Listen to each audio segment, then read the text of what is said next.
This week, coming up from the ashes. What'd you get? As DM, that's how I rolled an 11. I got a +3 modifier. Oh, okay. you making this up yourself. So, all right. Oh, well, yeah, He had it in his paperwork. That's true. That's facts. I cleared it with the DM.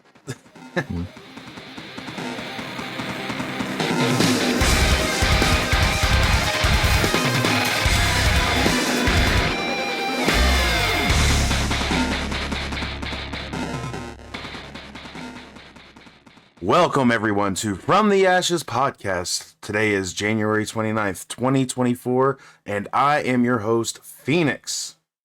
I'm your co-host, Arson is Clown. I'm Joe. I'm Zhombi. And today we are going to be talking about all things tabletop gaming. There's only so much of this I know about, so I feel like Zhombi and Joe are gonna have to carry this more than anybody. So just to give you a heads up. I have the strength score high enough to do so. Do you? You better roll a D20. Mm-hmm. Don't need You want it. me to do a strength test? Yeah, you should. All right. Let me grab my dice real quick. Well, I can Luckily, need I have my it right here. The 30-sided die. 20. That's a 14. Sorry. Oh, It's good enough. No, it's good enough. That's high enough. Okay. What'd you get? As DM, that's high enough. I rolled an 11. I got a +3 modifier. Oh, okay. It's good enough. you making this up yourself. So, all Oh, right. yeah, He had it in his paperwork. That's true. That's facts. I cleared it with the DM. So if our listeners not sure about all things tabletop, that's everything from Monopoly to Hero Quest to Dungeons and Dragons, like what we're talking about right now. Dungeons and Dragons is a big one in this, for us. Not for me, but for Zhombi. He's very avid in that. But so let's see where this takes us. Go ahead. Where shall we start? Well, I think I'll start with kind of what we've done for the past couple ones. I've just made a list. Okay. And like we said, we can just kind of see where it goes. Right. But when I was thinking of tabletop, I typically think of like you were saying, D&D. I don't have a problem with board games, but I tend to be picky. Yeah. I don't enjoy them as much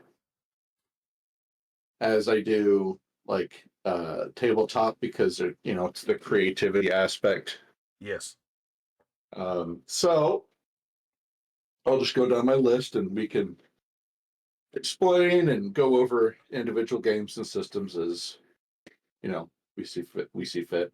That's fine. I will say this though, I don't have a list because no, I'm not expecting everybody to. You're right. It's just when I was drunk when I was doing my research. I was like, oh hey, top 5. Oh hey, top 5, because I just got one document that I have everything I've been doing. Right. And I just saw, the previous top 5s, and I'm like, oh, I'll just keep the trend. Why not? It sounds good. So coming in number 5, I have GURPS. I'm sorry, what? GURPS. It stands for Generic Universal Role-Playing System. Okay.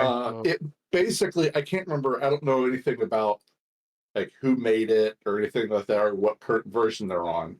But the version I played, I want to say it was 3rd. But once again, it's been at least a decade since I played it. Right. But the premise behind it was to give a system for any type of role-playing game you wanted to play. If you wanted to do fantasy, if you wanted to do steampunk, cyberpunk, modern day, horror, It's just a generic system that you can use for any setting. Hmm. And if you want to, okay, well, we just got done running a fantasy genre game like D&D, but now I want to run a sci-fi game like Star Wars. Well, they Well, have a fine. Mars Attack one. You don't have to learn a completely new system. Right. It's all the same. I mean, some of the weapons and stuff might be different, Mm-hmm. but other than that, I mean, you're using the same base mechanics. Yeah. It tends to be a slightly more realistic. Like I played a modern version of D&D. Gotcha. Yeah, D&D Modern, which was like 3rd edition. Mm-hmm. And with games like that, you tend to get out of realism. Yeah, and I know you're talking about realism in a role-playing game situation. Right. But you quickly get to a point where, if you're playing in a modern game and you round the corner and you have some enemy there and he, blasts you in the face with a shotgun, you're just like, ha, ha, ha, that didn't faze me at all. And you're like, okay, there's no realism to that. Right. So GURPS is a very realistic type of rule set. Okay. Case in point, I was playing it with my cousin years ago, and just to do a test in combat, just a combat test for how the mechanics will work, we pitted my character against my brother's. Yeah. Now, this was supposed to be like a kind of like a horror genre set around Civil War, a little bit later than that type of time period. Just so for and I made a former soldier, so trained in rifles and stuff like that. But my brother made someone who was more a melee type of character. Okay. So, and when we fought each other, my brother went first. He came in to attack. Well, you can gain a bonus to your defense if you take a step back, if you can, which makes sense. I'm taking a step back because I'm being attacked. I get a bonus to defense because I'm leaving the range of the attack. Right. Now, the drawback to that can be if you are also a melee character, then you have to spend some of your turn getting back into melee range. But me being a rifleman, I didn't want to be in melee range. Mm-hmm. But it was the type of thing, if had he hit and done damage, that would have been it. I would have done. But he missed. I got to shoot, and because I did hit, he was down. Nice. So it's a very realistic, like you get shot, and unless it's obviously like just like it grazes past your arm, you're going down. You may not be dead, Right. but you're down for the count. You just got shot in the gut. You're not gonna just be like, oh, I'm fine. Mm-hmm. So GURPS is on its 4th edition. Okay. And they have different like hardback books. Like they have one that's Mars Attacks. And they have other stuff like Discworld role-playing game. They got all this stuff, tactical shooting, what is it, extreme conditions and stuff like that. It seems kind of cool. I mean, I've never heard of it, so that's a first for me. But some people don't like it just because it's basic. Yeah. And that's, but I mean, it's got its roles. It's like cult followings, as it were. Right. I can see I could be wrong, but it's not the type of game if you're wanting to create that epic hero that's going to wade through the hordes of enemies Yeah. to get to the demon lord. I could be wrong, but like I said, I don't have that much experience with it. Joe, Joe, have you ever heard of this, or Arson? Have you ever No. heard of that? No, I mean it really sounds like just a easier way to manage D&D campaigns. Yeah. Kind of keep them all under the same umbrella. Yeah. Give them all a similar feel, kind of like Mhm. franchising a D&D campaign. I mean, it sounds interesting. Granted, I like it. I've never been able to get into that kind of thing, but we'll get into Yeah, that you're- later. fix that. it does require a number of friends to have. So Oh, I wow. guess y'all Yeah. could be challengers for some. Excuse me, I've never had that Friends? issue. I've never had that issue. I've had a couple people try to teach me how to play this, and I can't dive into like role playing like that. It's weird to me. That may be the unpopular, thing to I say. think you just haven't done with the right friends. So I think part of the issue, because I was there when me and the other person tried to teach you. I think part of the issue with that was one, the number of people. When you have a full group, it's Mhm. easier because you can kind of feed off of other people's excitement. Yeah. Because I'm sure you felt that when you're in social gatherings and you may be excited about something, but if you get a bunch of people there and you're all excited about it, it just kind of everybody amplifies off of each other. Yeah. So it also allows you to, as you're playing your individual character, you can like play your role off of somebody. Mm-hmm. Like if you're trying to play the character that doesn't want to get involved in conflict, because like, look, this isn't my issue, this isn't my problem. I've got my own stuff to sort out. Well, see, I like. You can Go ahead. Sorry.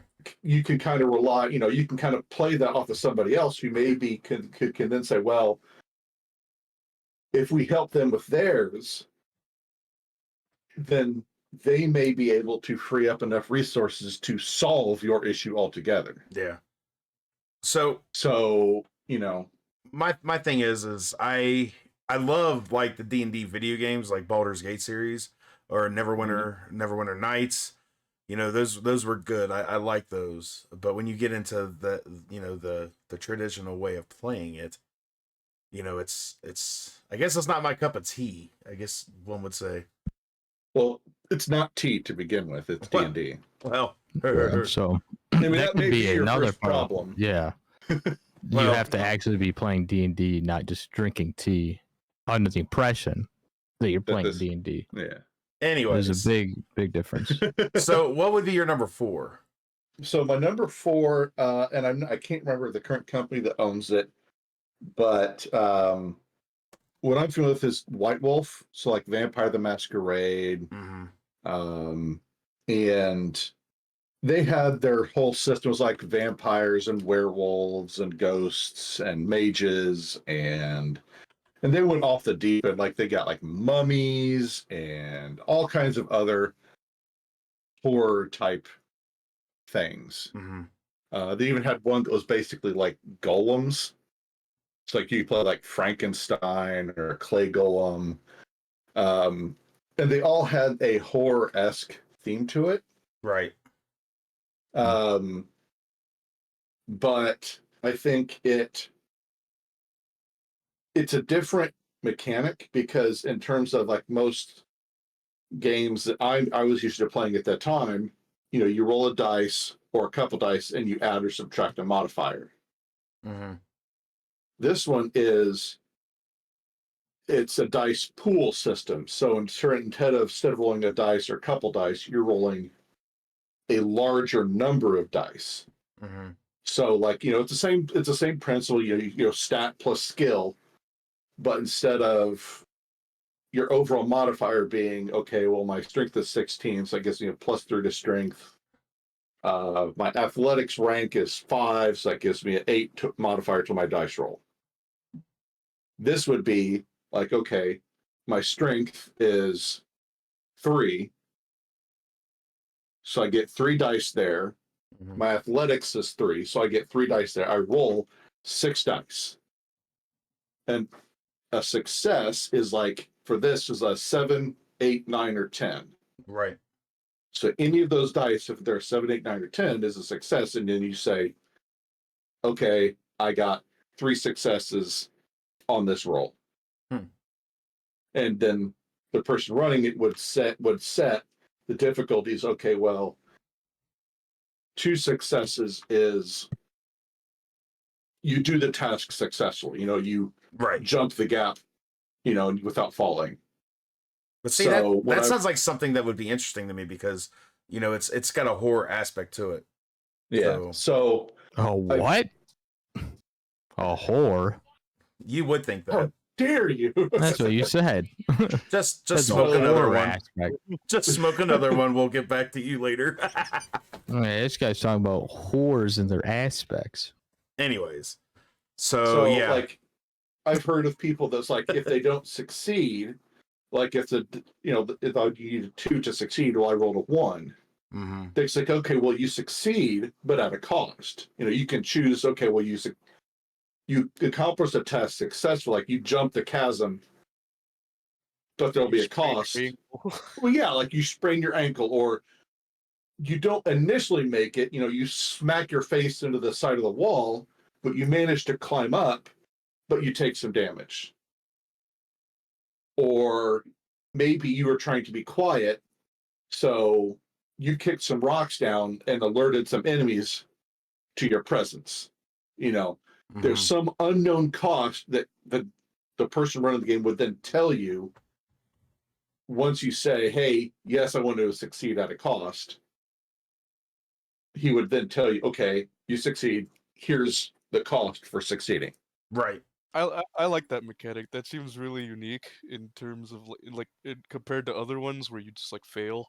Yeah. I think succeeding, but having there be a really big cost, or well, I guess it depends on the cost, But I mean, that's some really funny scenarios. Yeah, I like that because I heard it on. I was listening to a Vampire the Masquerade live stream, and that's what they did. And it was the first time I'd heard of it. And I'm like, that's a pretty interesting mechanic because, if you're presented with, okay, I really need to make this check but I don't know what this cost is going to be, and I won't know until I succeed. Yeah, let me succeed at a cost. Right. That's pretty cool. Mm-hmm. But I mean, if you like the horror genre, which I think you do, I could be wrong on that. I mean, I play horror games on my stream mostly, 9 times out of 10. So I'm pretty much all about the horror. Sarcasm. So, yeah, I know. So, all right. So, what about number 3? What's your number 3? Okay, so number 3 is BESM. BDSM. What? No, I was about to say that. That's a unique board game. That's a different podcast altogether. It's a different podcast. Get your mind out of the gutter, Phoenix. Oh my gosh, it's really called Big Eye, Small Mouth. Really? Yes. Wow. So it's it's an anime role playing game. Mm-hmm. That explains it. Yeah. It tries to be similar to GURPS in the fact that you can run any type of game you want.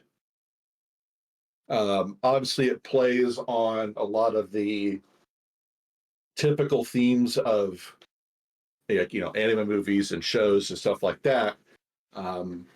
But you can use it to run a standard game with it. It's also in its 4th edition. Yes, which I have the 4th edition. I'm sorry. here. With the BESM, I feel like they did that purposely. I really do. So if you look way back when it first came out, I think that it came out way before people started commonly using That the phrase. BSM as in the common vernacular. Yeah. So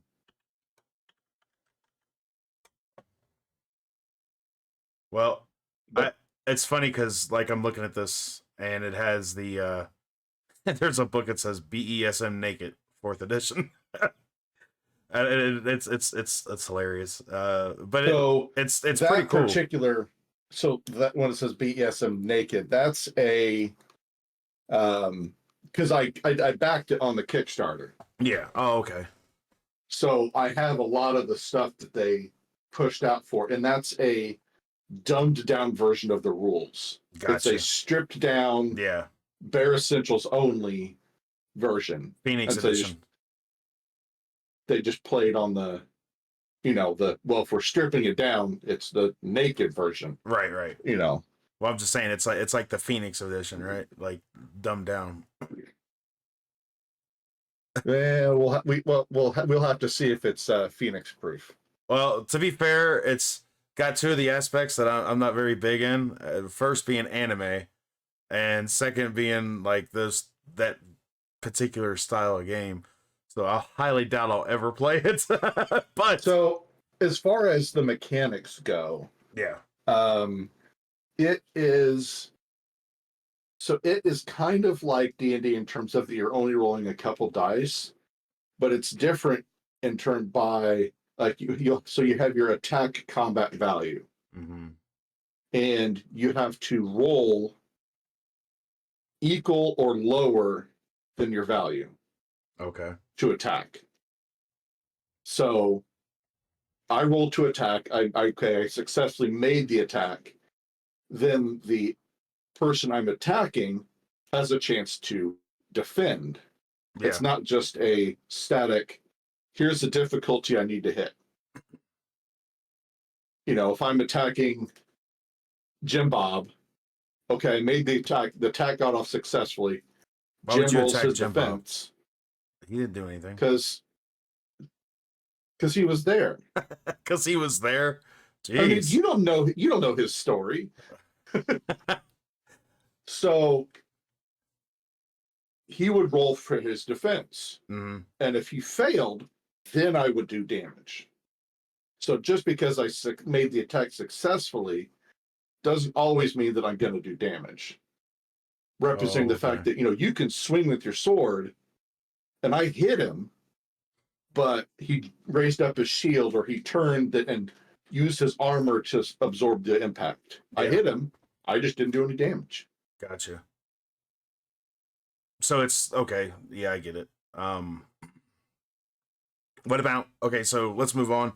What about your number two? So my number two I mean, I already know what your number one is. So, Well, maybe. So number two is D&D. What'd you say? Number two is the Dungeons and Dragons. What? That's not your number one, really? Nope.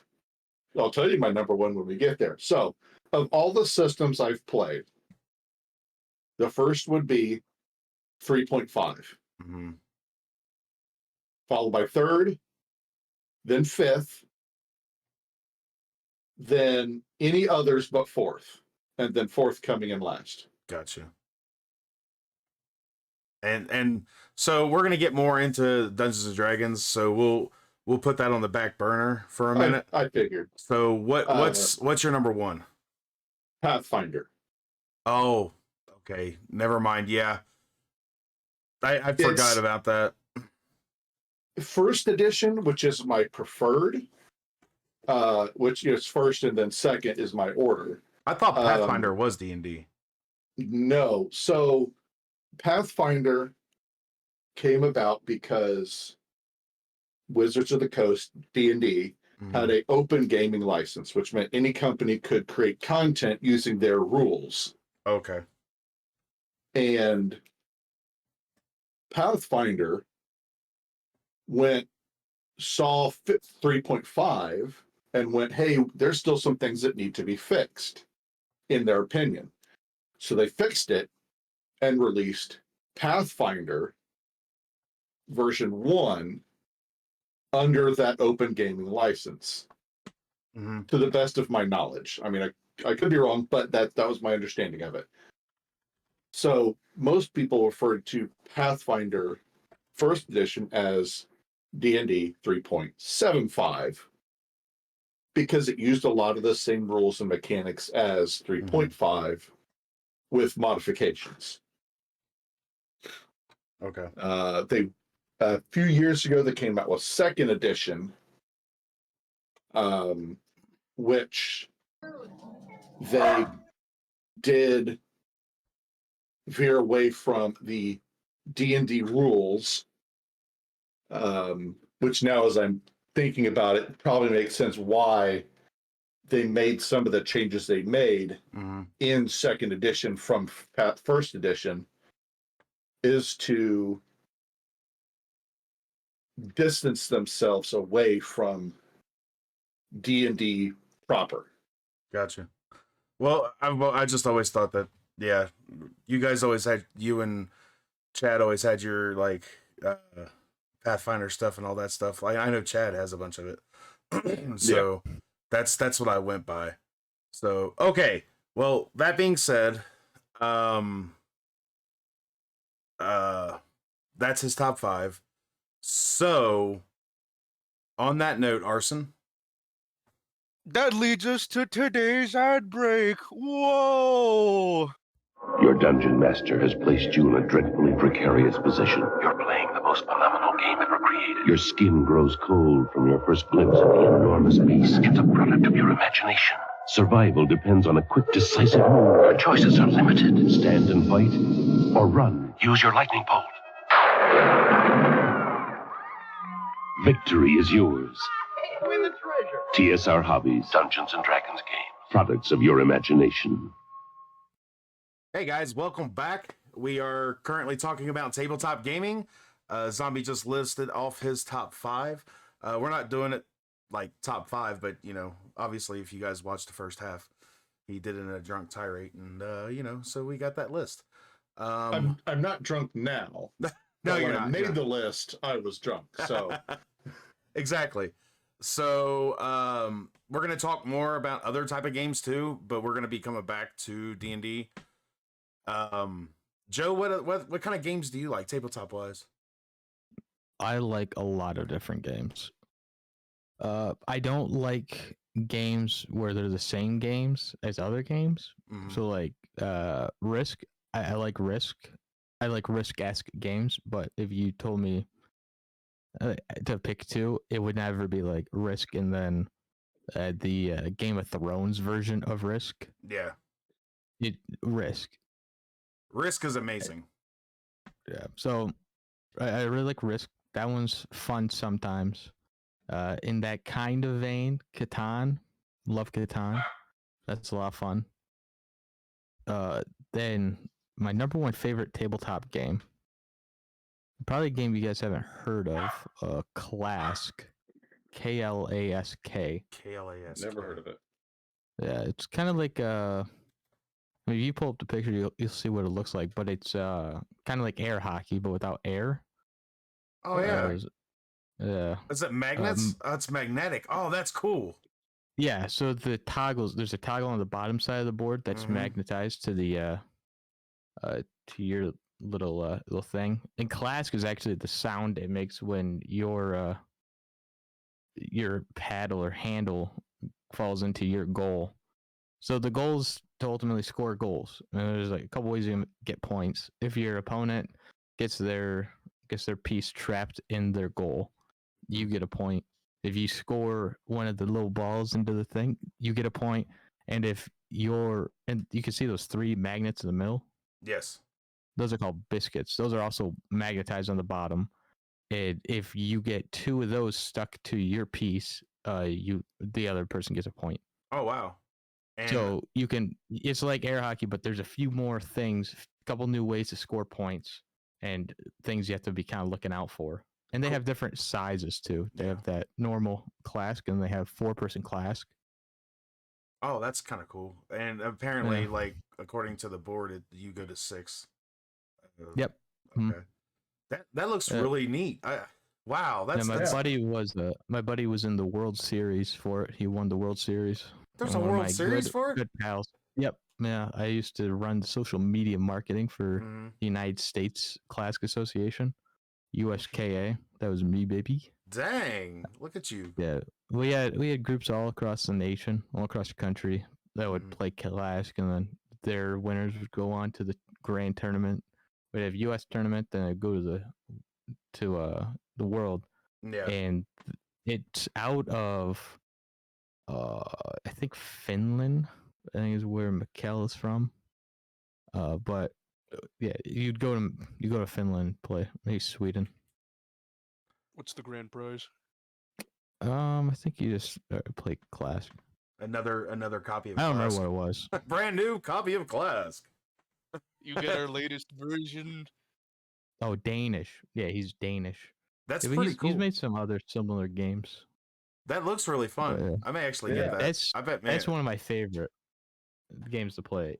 I mean, you need 2 people, but most games you need at least 2 people. Well, yeah, except for Solitaire, and I don't like that. Yeah, but it's a really fun game. $60. I mean, I guarantee I can get Chad to play this. It's a very sturdy game. Yeah. It's not cheap at all. You can actually go online, and you can see my videos that I made for the association online. And that's on. Is that on your YouTube or? That's on. I'd have to look for it. I think it's also on my YouTube. Okay, well, if you get me the link, I could probably tag it, and maybe anybody who wants to get any more information on that, it'd be kind of cool to see. I mean, guys, I'm just saying, I'm looking at the board game here, and it just looks. It's a fun game. It looks so much fun. It feels like, you know, if you have some of that rages like I do, you'll be buying extra pieces. They could rage pretty easily. Just saying. But yeah, it looks really good. So, but that's your favorite, huh? That is my favorite of all time. I've never played a game that I've enjoyed more than Classic. What about you, Arson? What do you what kind of stuff do you got for you? Like, what's your favorite types of games, like board game wise or tabletop, whatever? I mean, for tabletop, I've always wanted to try D&D, but never really got the chance. Closest I probably will ever get to that is playing Baldur's Gate 3, but I don't know, maybe I could play the original Baldur's Gate 1 and 2. I think that'd be interesting. They have it on Epic. Yeah, as for board games, though, yeah, I haven't played a board game in well over, like, 6 or 10 years. Dang. It's quite a while ago. I mean, that's half your life. I played Monopoly. That's half your life. I played Monopoly on the crappy TV app. Oh, yeah. On one of those old TVs. I don't know. It was terrible. I really don't have much to contribute to the episode. I'm kind of just learning from these guys. So. Well, I'll tell you this. I'm really, really cutthroat at Monopoly. Like, I will sell out anybody to win a game of Monopoly. Then you should all play. I'd win, but okay. Hey, I've got it. I've got it. I've never lost Monopoly. Well, there's always a first, and it's gonna happen. So it looks like we're gonna have to play Monopoly. We're gonna have to play a round of Monopoly, guys. Here soon. Well, maybe around. I mean a 7-day event. Well, I mean, to be fair, like, you know, okay, let me just talk about this real quick, okay? So Monopoly, I do love. I've owned probably 20 different board games of Monopoly, different versions, from Star Wars to Spider-Man to, you know, like Indianaopoly when I lived in Indiana, all of that. So, but like Joe was touching on, I really like Risk. There's a game that is similar to Risk, but more in depth, and it may be even older. But it's called Axes and Allies. Axes and Allies was absolutely the bomb. We would sit there like me and my friends, we would be together for a weekend and we'd spend the whole weekend playing it and still not get finished. We'd leave it up for the next weekend to play and finish it the next weekend. Like it goes that long and it's always that good, you know. I love Axis and Allies. It's one of my favorites of all time. But you know, just like you, Risk is up there as well. You know, I like Arson. I don't have a whole lot to contribute to this, but I will say this. Above all of that, there is a game that is a very much tabletop game, and it's called Hero Quest. Oh, Hero Quest. And I've been playing that since high school. Oh, to be fair, I haven't played it since after high school, but we played it constantly throughout high school. A friend of mine, his name's Donald, actually introduced that to me, and ever since he introduced it, it was just like, yeah, it was just amazing going through, you know, doing it. He would usually be like the dungeon master type of character and set up the board and everything, and we'd have to go through this board, and it's kind of like Dungeons and Dragons esque, but not, you know, it's more visual, and I really like that. He went so far as to go in and like for years, he probably still does it. He'll buy these mini characters, repaint them, and turn it into a Hero Quest game. One of the best I've ever played, and bar none. So, you know, if I was gonna choose, it would be Hero Quest, and then probably Axis and Allies, and then Risk, and you know, whatever else comes after that. But you know, that's me. You know, I love board games. I love all types of board games. So I can't just sit there and be like, okay, this is my favorite or this is my favorite on that level. But on this level, I can tell you for sure, Hero Quest is probably my favorite, and it's still available. Like they just re-released new versions of it, and it's like $150 or more, and it's Ouch. yeah, it's crazy. There is one game, a tabletop game I like to play, and it's a Masters of the Universe tabletop game. It's fairly new, but it's $100 as well, and you know I'm not gonna fork that out if I have no one to play with right now except for, you know, Chad. The one of the big things about moving away from friends and family, you know. So, but that could be something down the road. You never know. But that being said, with all that cleared out of the way, I feel like we should talk more about Dungeons and Dragons and everything else leading into that, because it is very interesting. It is very interesting hearing Zhombi's take on it, because he's very knowledgeable about all those things, and he's literally our resident expert for that stuff. So yeah, so let's hear some more about that, Zombie. Well, so continuing on the board games, I know you said we're mentioning D&D, but I do have a few board games that I enjoy. Okay. And the first one it's no particular order. This isn't a numbered list. It's Talisman. These are. No. Sorry. I do want to mention if Talisman you could later. have seen my eyes roll. I heard them roll, so you know. So for clarification, when I was a kid, my brother had the physical version, first edition of Talisman.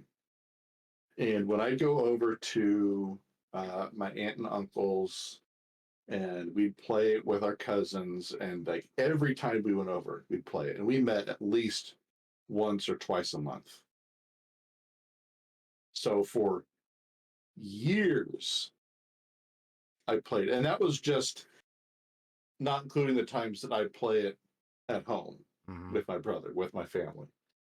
So you're talking at least 2-3 times a month for years. I am so sick of that game. So and the fact that I've never won a single game of it. Okay, so I've never played the tabletop version, but first of all, let me just state by this: there's two games that we don't talk about around Zombie. One being Talisman, two being Uno. Oh, Uno. So I love Uno. I do too. So Uno with a good rule set is goaded. If so Uno can last for a day, we're set. so we got this game called Tabletop Simulator, and I feel like this is relevant to the conversation because it literally simulates board games and card games and all that kind of stuff. And we had an Uno game on there, and it was called Magic Uno, and it's a little much. Zombie was like, "No, I'm out." I So played one hand and went, "What the ever loving is this?" and was out. yeah, so he won't play Uno with us anymore, which is sad, but you know, I get it. I get it. As for Not Talisman, that you play it anymore anyway. no, not anymore. Not in the past couple of years, probably almost 2 years. But Talisman's a whole nother thing for me. I love that game. I've got the digital edition, and it is extremely fun and aggravating to because when you roll the dice, it's not always you rolling the dice. It's an algorithm. And so they say it's luck, but it's not really luck. It's their algorithm, and it frustrates people to no end. But I love the game. It's amazing. If you guys have never heard of Talisman, I definitely think you should at least look it up and check it out. But So on this list, the first one is Red Dragon Inn. And if you've never heard of Red Dragon Inn, you play an adventure from a D&D party. And everybody's playing one. And the goal is to be the last one standing. okay, It takes place after the adventure. You're at the inn, you're drinking, you're having a good time with your party. So you lose if you run out of money, then the inn kicks you out. You're broke. Get out of here. Or if your health and alcohol content ever meet or pass, because you have on your sheet, you have 0 through 20. And you have a red gem and a clear gem. The red one is your health, the white one is your alcohol content.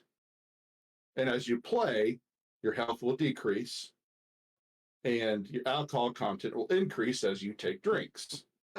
If they ever meet or pass, you pass out and the inn throws you out of the inn and you lose. I feel like this could be a really good drinking game too. Oh, it is. You've done the drinking version of it. That's why I was drunk that one night. Oh, that's what you were doing? That's what I was doing. Oh my gosh. I'm just I'm not even like not even like I don't know what I was gonna say. I'm not even exaggerating. The other night he came in and he was like, "Hey, what's up?" I knew instantly he was drinking, and then yeah, so it was pretty interesting. And basically, you're you're playing your cards, and like, I was playing a character who's a half ogre that has 2 left feet and doesn't know his own strength. So it's like you come dance with me, and you dance them, but because he's so massive and strong, he hurts everybody he dances with or hugs or anything like that. So Yes, of Mice and Men. I've read the book. yes. And then there's gambling and stuff like that. You can gamble with your money. But it's a pretty fun game. Fiona the Volatile. Yes. So there's all kinds of expansions out there. And you can have as many people playing as characters you have on you. I have the base game plus 2 expansions. I believe that means I have 12 characters. Wow. So I could have 12 people playing this game. I just find it funny on the original game, how there's just like this random rabbit sitting on the table. Oh, that's Pookie. Oh, okay, it has a name. Okay, of course. It's the wizard's familiar. Ah, gotcha. That's pretty interesting. The fact that I still remember that. Yeah. Pookie.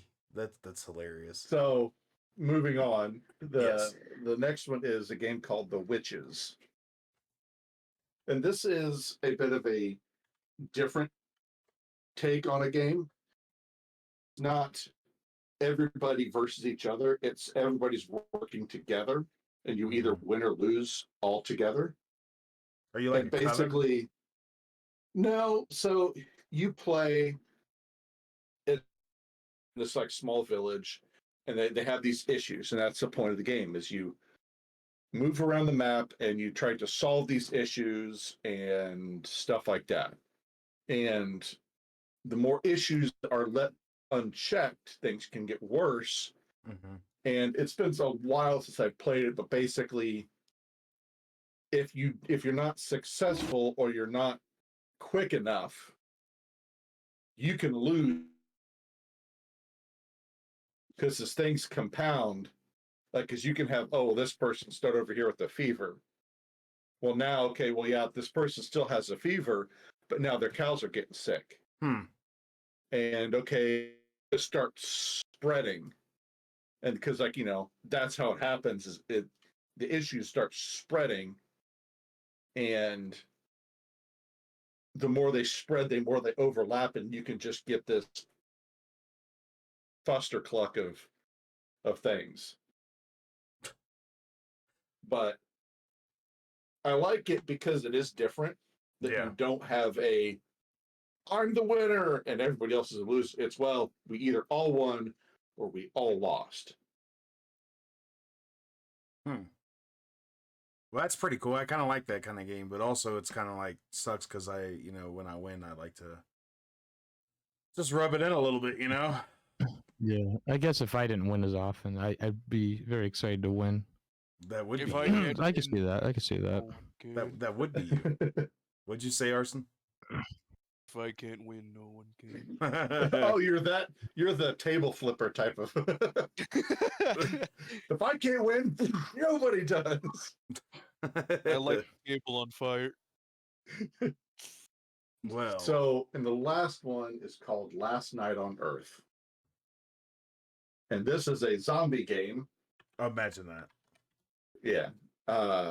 And there's different modes you can play in this game. The most iconic one is you have so many rounds to kill so many zombies. Mm-hmm.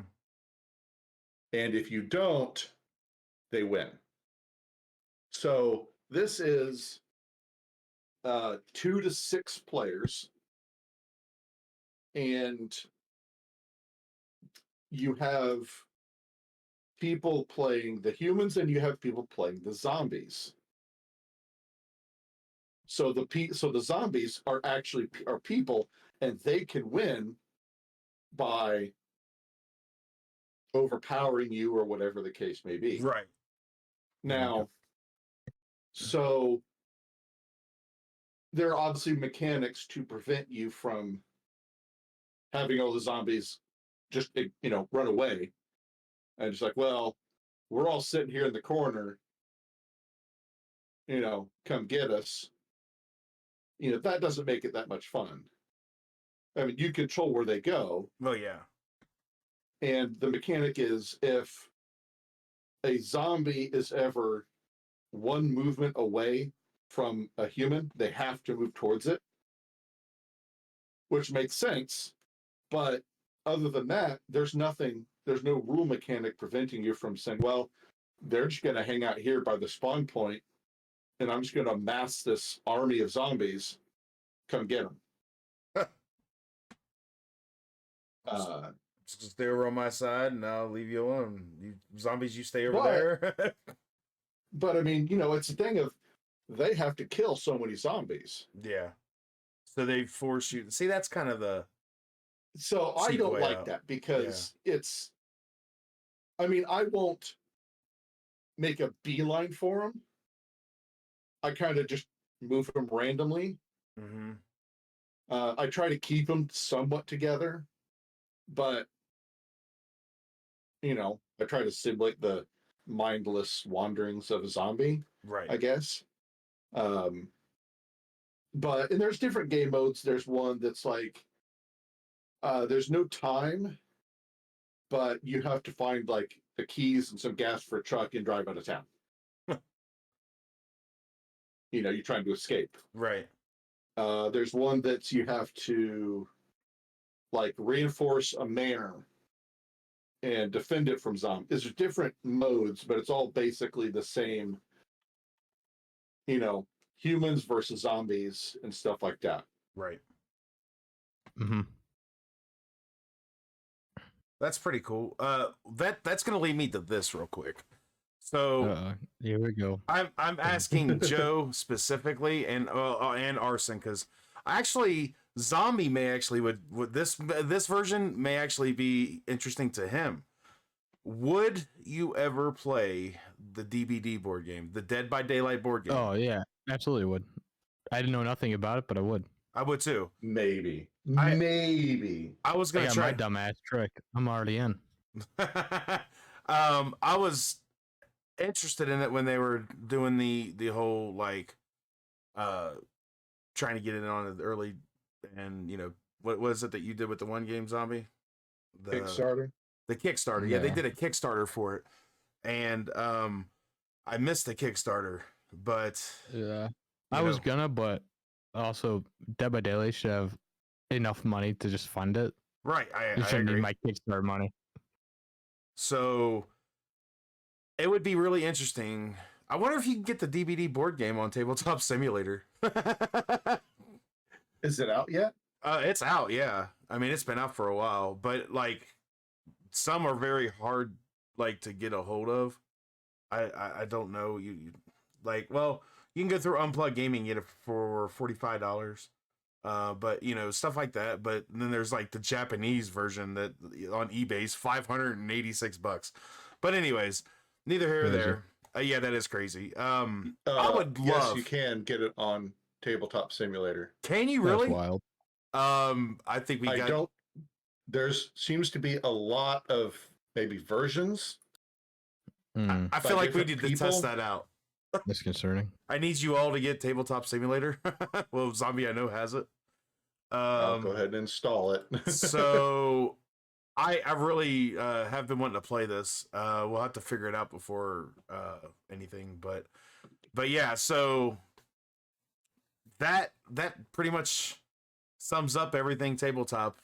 Zombie really took the reins on this one. I appreciate that, man, because when it comes to Tabletop, I'm lacking big time. So I mean, I've got my certain ones, but when I think Tabletop, I think like Dungeons and Dragons and Pathfinder and stuff like that, you know, which until today I thought Pathfinder and D&D were the same thing. So I learned something new. but I want to thank you guys for hanging out with me this past hour. It's been fun. For you guys out there, if you want to know more information about any of us, in the description below, there should be a link to a link tree. Click on that, and that has all of your From the Ashes podcast needs. All of our social media, all of our TikToks, you know, which I screwed up. I meant Twitch. All of our Twitches. So yeah, go check that out, and we'll be back next week with another fabulous show, but this time with Amanda and Flurp. You guys have an amazing week, and we will see you next week.